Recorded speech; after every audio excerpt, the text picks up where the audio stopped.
Bismillahirrahmanirrahim. Salah satu pekerjaan terkejam dalam hidup adalah membiarkan pikiran yang cemerlang menjadi budak bagi tubuh yang pemalas, yang mendahulukan istirahat sebelum lelah. Assalamualaikum warahmatullahi wabarakatuh. Waalaikumsalam warahmatullahi wabarakatuh. Baik teman-teman, perkenalkan saya Nurul Mafira Tunisa dengan NIM 210211113 dari mata kuliah Manajemen Talenta kelas ini.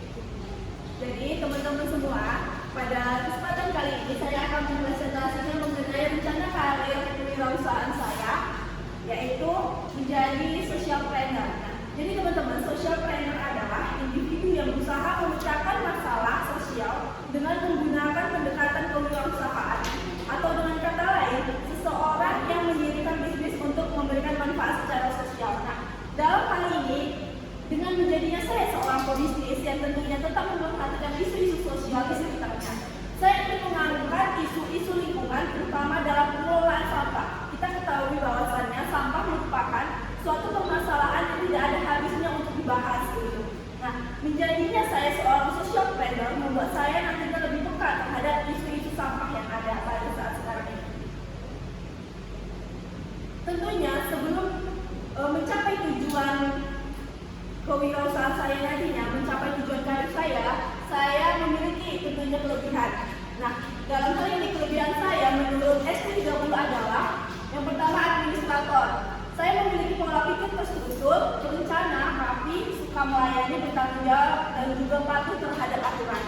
Yang kedua, arranger, atau dapat mengetahui atau mempengaruhi orang lain untuk bekerja sama, melaksanakan tugas, dan mengatur penempatan tugas seseorang, atau bisa dikatakan dalam hal ini saya mudah untuk mendoktrin orang begitu. Nah, untuk selanjutnya adalah caretaker, peduli dan dapat merasakan perasaan yang dirasakan orang lain dan terdorong untuk membantunya. Nah, menjadinya saya social planner harus memiliki kelebihan, yaitu pada poin caretaker. Kenapa? Karena kita sebagai orang yang peduli akan hal sosial, terutama dalam yang terjun ke social planner, caretaker ini sangat mendorong kita untuk menjadi social planner. Nah, untuk selanjutnya ada strategis, penuh pertimbangan dan juga istri yang kuat untuk memilih jalan terbaik menuju tujuan yang tepat secara bijaksana. Dan yang terakhir yaitu treasury, atau menata keuangan dengan catatan yang rapi, teratur, teliti, dan dapat bertanggung jawab atas hal tersebut. Jadi untuk kelebihan saya yang terakhir ini, treasury itu berkelanjutan atau berkesinambungan menaik kelebihan saya yang pertama yaitu administrator. Nah, selanjutnya kita tentunya punya kelebihan juga mempunyai kelemahan juga ya teman-teman. Jadi untuk kelemahan saya selanjutnya adalah yang pertama itu komander. Nah, terkadang saya itu tidak memiliki keberanian untuk menghadapi orang secara langsung, atau bisa dibilang masing-masing mentalnya itu masih lemah begitu. Nah, untuk yang kedua, komunikator atau kesulitan dalam berkomunikasi terhadap seseorang secara sederhana. Dalam hal ini, komunikasi yang saya maksud itu adalah saya tidak bisa untuk berkomunikasi secara berkesinambungan atau berkelanjutan begitu. Jadi harus ada yang saya itu mudah untuk mengungkapnya begitu kalau ada komunikasi yang saya rasa itu tidak penting. Nah, untuk selanjutnya distributor. Karena sifat saya yang menjadi kelebihan tadi adalah orang yang terstruktur atau teratur, terkadang saya itu sulit untuk mencari cara lain yang lebih baik begitu. Jadi karena kita terstruktur, jadi untuk jalan-jalan yang lain itu terkadang tidak terpikirkan oleh kita. Nah, untuk selanjutnya ada edukator. Nah, kurang terampil dalam mengajarkan dan membimbing seseorang. Dalam hal ini, saya memang merasa bahwasanya saya itu kurang dalam hal mengajarkan atau tidak bisa begitu membimbing seseorang. Nah, untuk selanjutnya ada mediator. Nah, pada dasarnya saya itu tidak menyukai konflik. Kenapa harus ada konflik jika kita bisa berdamai begitu? Nah, sehingga saya itu sulit dalam mengatasi perselisihan yang terjadi antara dua orang yang tengah berkonflik. Nah, setelah kita mengetahui tadi kelebihan dan juga kekurangan diri saya, nah potensi terbaik yang ada pada diri saya itu apa aja sih? Nah, jadi potensinya itu sudah saya gali sejak di bangku sekolah, yang dimulai menjadi pribadi yang memiliki jiwa sosial dan juga ketertarikan dengan isu-isu lingkungan serta cukup mudah untuk berinteraksi dengan orang lain, menjadi sebuah potensi yang saya miliki dalam memilih karir masa depan saya. Dan hal tersebut terus saya kembangkan di dalam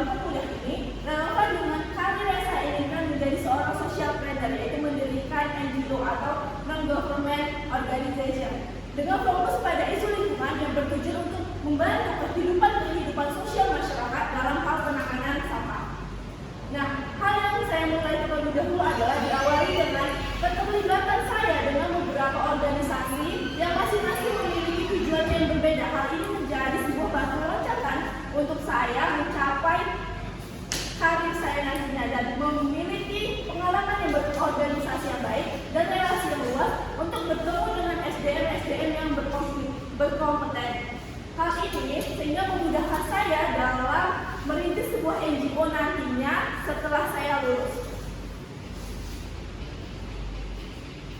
Nah, persiapan diri yang saya lakukan sejak sekarang adalah mencari tahu mengenai bisnis social planner yang berbasis produk ramah lingkungan dengan tujuan untuk mengedukasi para masyarakat mengenai 3R, yaitu reuse atau menggunakan ulang, reduce atau mengurangi, dan recycle atau mendaur ulang, serta kiat-kiat lainnya untuk dapat hidup minimalis dan zero waste di kehidupan sehari-hari.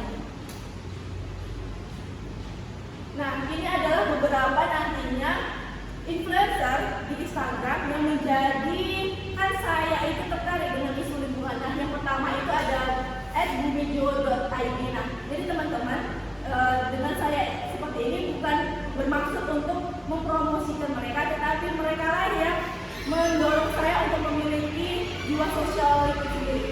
Nah, jadi usaha bisnis bumijo.id ini merupakan bisnis yang berbasis di Instagram. Nah, menjadi e-commerce utama yang membuat saya tertarik dengan bisnis ramah lingkungan. Produk yang mereka tawarkan menjadi sebuah penyelesaian permasalahan dalam penggunaan barang sekali pakai maupun produk bahan plastik lainnya. Nah, seperti kotak makan dan botol minum portable serta produk ramah lingkungan lainnya, serta memberikan tips-tips hidup minimalis, hidup zero waste, serta cara penggunaan produk ramah lingkungan yang mereka tawarkan.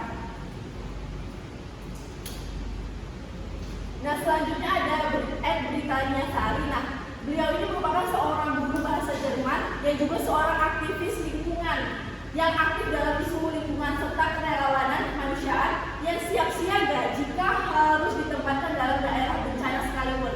Nah, seorang role model bagi saya untuk bisa terus menjaga lingkungan dimanapun berada walaupun di lingkungan penyintas bencana sekalipun.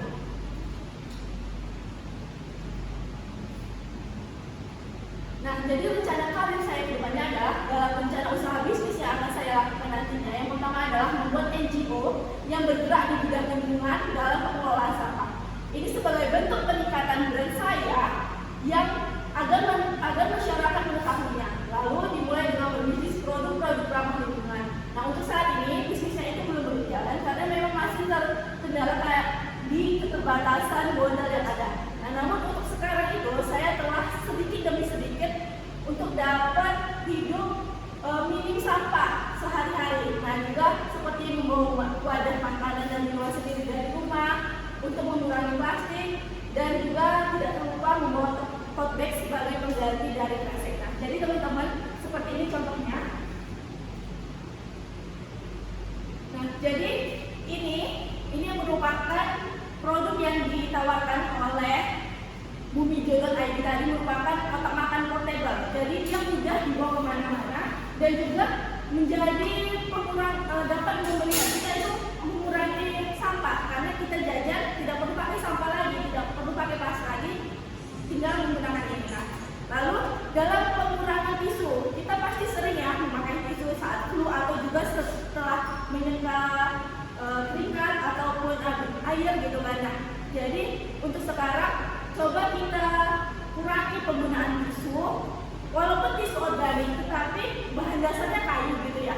Nah, kayu itu berapa sih setiap harinya dikembang untuk membuat satu kotak tisu aja begitu. Nah, jadi teman-teman coba kita mulai sekarang beralih menggunakan sapu tangan begitu. Dan juga pada saat sekarang ini, walaupun COVID-19 itu sudah hampir dikatakan hilang begitu ya, tapi kan ada beberapa masyarakat yang masih menggunakan masker dan menggunakan masker yaitu masker yang sekali pakai. Kita beralih menggunakan masker kain. Mengapa begitu? Karena masker yang sekali pakai itu digunakan, kita bisa bergantinya selama minimal itu 2 kali sehari. Otomatis kan banyak ya sampah yang kita gunakan. Jadi kalau misalnya kita menggunakan masker kain, bisa kita recycle atau kita gunakan kembali begitu. Setelah kita cuci, kita pakai kembali, tidak menyumbangkan sampah pada lingkungan. Nah, jadi teman-teman, cukup sekian presentasi dari saya. Burung dara, burung cendrawasih, cari dulu di Sumatera. Cukup sekian dan terima kasih. Semoga bermanfaat untuk kita semua.